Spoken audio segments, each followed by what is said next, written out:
Assalamu alaikum students. I am your science teacher Rabia. Welcome to another lecture of science. I hope you all are doing good. Today we are going to start chapter number 3, which is photosynthesis and respiration in plants. You all know that we have done with our chapter number 2 and we also have done our exercise of chapter number 2. So now it's time to start chapter number 3, which is photosynthesis and respiration in plants. Photosynthesis and respiration are basically the two most important processes that take place in plants body. They are basically the energy process. आप लोगों को पता है कि हम लोगों को भी काम करने के लिए एनर्जी चाहिए होती है. हमने वॉक करनी है, हमने बात करनी है, हमने कोई गेम खेलनी है, हमने पढ़ना है, हमने कोई भी इस तरह की फ़िज़िकल एक्टिविटी करनी है, तो हमें उसके लिए क्या एनर्जी चाहिए होती है. हमें इसके अलावा जितने भी हम लोग के लाइफ के जितनी भी एक्टिविटीज़ हैं, अगर हम लोग की बॉडी में एनर्जी नहीं होगी तो हम वो अच्छी तरह से उसको परफॉर्म नहीं कर सकेंगे. सो इसी तरह प्लांट्स को भी एनर्जी चाहिए होती है अपनी प्रॉपर फंक्शनिंग के लिए. उन्होंने फूड प्रिपेयर करना होता है. इसके अलावा जो है कार्बन डाइऑक्साइड को एक्सहेल करना होता है, ऑक्सीजन को इनहेल करना होता है. ये सब प्रोसेसेस जो हैं ये प्लांट्स के अंदर भी होते हैं, क्योंकि प्लांट्स ने भी अपनी जो एनर्जी है उसको मेंटेन करना होता है. लेकिन जैसे हम लोगों को अगर एनर्जी चाहिए होती है तो हम लोग क्या करते हैं, हम लोग खाना खाते हैं. ठीक है, हम लोग खाना खाते हैं तो उससे क्या होता है कि हमें एनर्जी मिलती है, तो फिर हमने जो भी काम करना होता है वो हम स्मूथली काम कर लेते हैं. अब इस तरह से प्लांट्स का क्या होता है कि प्लांट्स के अंदर जो है फोटोसिंथेसिस और रेस्पिरेशन, ये दो प्रोसेसेस होते हैं जिसके थ्रू इनको एनर्जी मिलती है और फिर इस तरह से प्लांट जो अपने सारे जो काम हैं वो ख़ुद कर लेते हैं अपनी स्मूथली. प्लांट्स को आपको पता है कि जो प्लांट्स हैं उन्होंने अपनी फूड भी ख़ुद से प्रिपेयर करनी होती है, क्योंकि ये ऑटोट्रॉप्स हैं और प्लांट्स के अंदर फोटोसिंथेसिस का प्रोसेस होता है, जिसकी वजह से ये सारे जो जितने भी ये फूड होता है प्लांट के अंदर वो ये ख़ुद प्रिपेयर करते हैं. हम लोग कोई एक्स्ट्रा सोर्स से उनको फूड नहीं दे रहे होते हैं. बस एक्स्ट्रा जो हम लोग उनको प्रोवाइड कर रहे होते हैं प्लांट्स को, वो ये होता है कि हम लोग वाटर दे रहे होते हैं, अच्छी फर्टिलाइज़र्स दे रहे होते हैं सॉइल के अंदर, ताकि जो सॉइल है वो फर्टिलाइज रहे और फिर प्लांट्स जो है उनकी ग्रोथ अच्छी हो. ठीक है, बस ये दो चीज़ें जो हैं जो हम एक्सटर्नली ख़ुद से देते हैं, वाटर और फर्टिलाइज़र्स. और बहुत ज़्यादा फर्टिलाइज़र्स ऐसे होते हैं जो कि सॉइल के अंदर ही मिक्स होते हैं, लेकिन कुछ अच्छी जो क्रॉप्स जैसे होती हैं, जैसे आप लोगों ने देखा हो, जैसे आप कभी विलेज वाली साइड पर गए हों तो बच्चों आप लोगों ने देखा होगा कि जैसे बहुत बड़े बड़े खेत होते हैं और वहाँ पर मुख्तलिफ़ किस्म के जैसे चावल के खेत हैं और इस तरह से डिफरेंट जो इस तरह से खेत लगे होते हैं, तो उनकी जो सॉइल है उसको फर्टिलाइज़ करने के लिए जो है हम उसके अंदर आर्टिफिशियल जो फर्टिलाइज़र्स हैं, जो मैन मेड फर्टिलाइज़र्स हैं वो ऐड करते हैं. ठीक है, तो इस तरह से अब हम ये चीज़ें हम लोग जो है प्लांट्स को ख़ुद दे रहे होते हैं. ये एक उनका एक्स्ट्रा सोर्स ऑफ एनर्जी है. ठीक है, लेकिन जो दो प्रोसेस जो प्लांट्स के अंदर ख़ुद होते हैं, जो प्लांट्स करते हैं, जिनसे इनको जो है फूड मिलती है और जिनसे इनको जो है एनर्जी मिलती है, वो दो प्रोसेसेस हैं. उनमें फ़ोटोसिंथेसिस आ जाता है और एक प्रोसेस आ जाता है रेस्पिरेशन का. अच्छा जी, फ़ोटोसिंथेसिस आप लोगों को पता है बेसिकली एक ऐसा प्रोसेस है जिसके थ्रू जो है फूड बनता है. फूड मेकिंग प्रोसेस है बेसिकली. ठीक है, हम जो प्लांट्स हैं वो in the presence of sunlight क्या करते हैं कि वो फूड अपना प्रिपेयर करते हैं और उससे क्या होता है कि फिर वो फूड को कंज्यूम करके अपनी एनर्जी जो है उसको गेन करते हैं. उसके बाद दूसरा जो प्रोसेस है वो है रेस्पिरेशन का प्रोसेस होता है. रेस्पिरेशन बेसिकली आपको पता है कि उस रेस्पिरेशन के प्रोसेस से उनको जो है एनर्जी मिलती है और उससे क्या होता है वो अपनी प्रॉपर फंक्शनिंग करते हैं. अब हम नेक्स्ट टॉपिक की तरफ अपने मूव करते हैं, जो आज का मेन टॉपिक है, which is internal structure of leaf. ठीक है, आप लोगों ने लीफ देखा है, आप लोगों ने उसका एक्सटर्नल स्ट्रक्चर देखा है. ये उसका एक्सटर्नल स्ट्रक्चर है जो कि मैं यहाँ पर ड्रॉ कर रही हूँ. ठीक है, लेकिन जो इंटरनल स्ट्रक्चर ऑफ लीफ है वो थोड़ा सा अलग से होता है, जो कि आज हम लोग पढ़ने जा रहे हैं. ठीक है, आप लोगों को पता है कि जो लीव्स हैं वो बहुत ज़्यादा इंपॉर्टेंट है. प्लांट्स का जितना भी फूड है, जो वो फूड बनाते हैं, वो लीव्स के अंदर स्टोर होता है. ठीक है, फिर लीव्स के अंदर से स्टोर हो गए थ्रू आउट द बॉडी जो है वो मूव करता है. प्लांट्स अब जो लीव्स हैं वो क्या करते हैं कि ये एब्जॉर्ब करते हैं सनलाइट. जैसे हमने एक प्लांट है उसको सनलाइट के अंदर रखा हुआ है. ठीक है, और धूप आजकल जैसे बहुत ज़्यादा तेज़ है, हमने वहाँ पर एक प्लांट रखा हुआ है, तो जो उसके लीव्स हैं वो सारी जो सनलाइट है उसको एब्जॉर्ब कर रहे हैं और फिर वो जो फूड मेकिंग प्रोसेस, जो फोटोसिंथेसिस का प्रोसेस है वो होता है. ठीक है, फोटोसिंथेसिस मींस बेसिकली क्या होता है कि फ़ोटो मींस लाइट और synthesis means to make food, ठीक है। तो ऐसा फोटोसिंथेसिस एक ऐसा प्रोसेस है, एक फूड मेकिंग प्रोसेस है जो कि basically in the presence of light होता है, ठीक है। और ये अगर सूरज ना निकले और अंधेरे में रात के टाइम में ये प्रोसेस नहीं होता।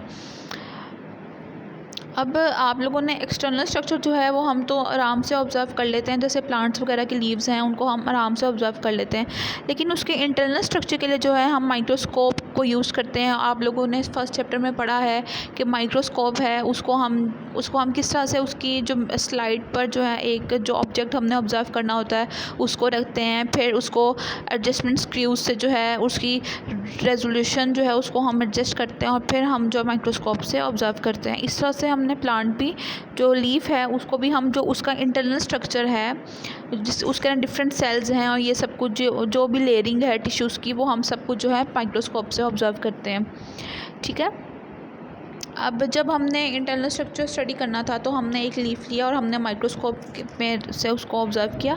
तो उसके अंदर हमने देखा कि जो लीफ है उसके पास एक एपिडर्मिस है, मीज़ोफिल है और वेस्कुलर बंडल्स हैं। अब ये तीन जो हैं ये लेयर्स प्रेजेंट हैं और इन तीनों के अलग से स्पेसिफिक फंक्शंस हैं जो कि हम लोग आगे अब स्टडी करने लगे हैं कि क्या क्या है। एपिडर्मिस बेसिकली आप कह सकते हैं कि ये आउटर लेयर है। एपिडर्मिस एक लेयर होती है, ठीक है। एपिडर्मिस एक सराउंडेड लेयर होती है लीफ के सराउंडिंग में, ठीक है। अच्छा जी, जो अपर लेयर ऑफ लीफ है उसको हम कहते हैं कि ये अपर एपिडर्मिस है। देखें लीफ की ना 2 लेयर्स होती हैं, आप यहाँ से भी देखें, ये इसका अपर पार्ट है और जो ये नीचे वाला पार्ट है ये इसका लोअर पार्ट है, ठीक है।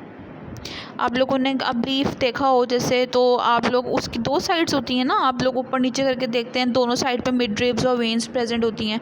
तो जो लीफ है उसकी 2 साइड्स होती हैं। तो अपर लेयर जो लीफ है उसको हम कहते हैं वो अपर एपिडर्मिस है और जो लोअर लेयर ऑफ लीफ है उसको हम कहते हैं कि ये लोअर एपिडर्मिस है। जो लोअर एपिडर्मिस है वहाँ पर बहुत ज़्यादा स्टोमेटा प्रेजेंट होते हैं। स्टोमेटा भी एक बहुत इंपॉर्टेंट स्ट्रक्चर है जो कि लीव्स के अंदर प्रेजेंट होता है, ठीक है। और जो स्टोमेटा है इसकी शेप कुछ बीन शेप्ड होती है, ये देखें इस तरह से, ये इस तरह से इनकी शेप होती है और इसके दरमियान में जो है गार्ड सेल्स प्रेजेंट होते हैं, ठीक है। आप लोगों ने ये बात याद रखनी है कि जो स्टोमेटा या स्टोमा है वो बीन शेप्ड होता है और उसके पास जो है गार्ड सेल्स भी प्रेजेंट होते हैं। अब जो ये स्टोमेटा है बेसिकली इसका क्या फंक्शन होता है कि इसने एक्सचेंज करनी होती है ऑक्सीजन, कार्बन डाइऑक्साइड और वाटर वेपर्स को, ठीक है। जो एयर और लीफ के दरमियान जितने भी गैसियस एक्सचेंज है वो स्टोमेटा के थ्रू होता है। ये आप लोगों ने ये भी बात याद रखनी है, क्लियर। उसके बाद आप यहाँ पर आप लोग देख रहे हैं ये स्ट्रक्चर सा एक, ये इंटरनल स्ट्रक्चर ऑफ लीफ है, ठीक है। ये देखें जी, ये इंटरनल स्ट्रक्चर ऑफ लीफ है। यहाँ पर अपर एपिडर्मिस प्रेजेंट है, यहाँ पर मेसोफिल सेल्स प्रेजेंट हैं, ये वेस्कुलर बंडल प्रेजेंट है, यहाँ पर स्टोमेटा या स्टोमा प्रेजेंट है और इसके सेंटर में जो है गार्ड सेल्स ये भी प्रेजेंट है। आप लोगों ने इसको, ये डायग्राम जो है आप लोग इम्पॉर्टेंट बहुत ज़्यादा है और आप लोगों ने इसको देखना है, ठीक है। यहाँ पर एक स्टोमा दिखाया हुआ है आपको, इसके दरमियान वेस्कुलर बंडल्स प्रेजेंट हैं, गार्ड सेल्स भी यहीं पर प्रेजेंट होते हैं, स्टोमा के पास भी प्रेजेंट होते हैं और ये है लोअर एपिडर्मिस है। उसके बाद अब हम चलते हैं अपने नेक्स्ट जो लीफ का इंटरनल स्ट्रक्चर है उसके अंदर आता है मीज़ोफिल। अच्छा जी, मीज़ोफिल टिश्यूज़ हैं ये जो कि अपर लेयर और लोअर एपिडर्मिस के दरमियान जो है, अपर एपिडर्मिस और लोअर एपिडर्मिस के दरमियान, जैसे आप लोगों ने पीछे देखा है कि अपर एपिडर्मिस और लोअर एपिडर्मिस के दरमियान में जो सेल्स प्रेजेंट हैं उनको हम कह रहे हैं कि ये मीज़ोफिल सेल्स हैं या मीज़ोफिल टिश्यूज़ हैं जो कि इसके पास प्रेजेंट है, ठीक है जी। अब जो मीज़ोफिल जो उनकी लेयर है लीफ की, उसके पास जो है क्लोरोप्लास्ट प्रेजेंट होता है। क्लोरोप्लास्ट आप लोगों ने प्लांट सेल जब हम लोगों ने पढ़ा था तो उसके अंदर हमने पढ़ा था कि जो क्लोरोप्लास्ट है वो ग्रीन कलर का एक स्ट्रक्चर होता है जो कि जिसके पास क्लोरोफिल प्रेजेंट होता है और फिर ये फोटोसिंथेसिस के प्रोसेस में जो है हमारी बहुत ज़्यादा हेल्प करता है, ठीक है। और जो क्लोरोफिल है वो लाइट एनर्जी को ट्रैप करता है और जैसे ही क्लोरोफिल जो ग्रीन पिगमेंट है, इसलिए जो लीव्स हैं ना वो ज़्यादातर ग्रीन अपीयर होते हैं क्योंकि उनके पास ग्रीन पिगमेंट जो है वो क्लोरोफिल प्रेजेंट होता है।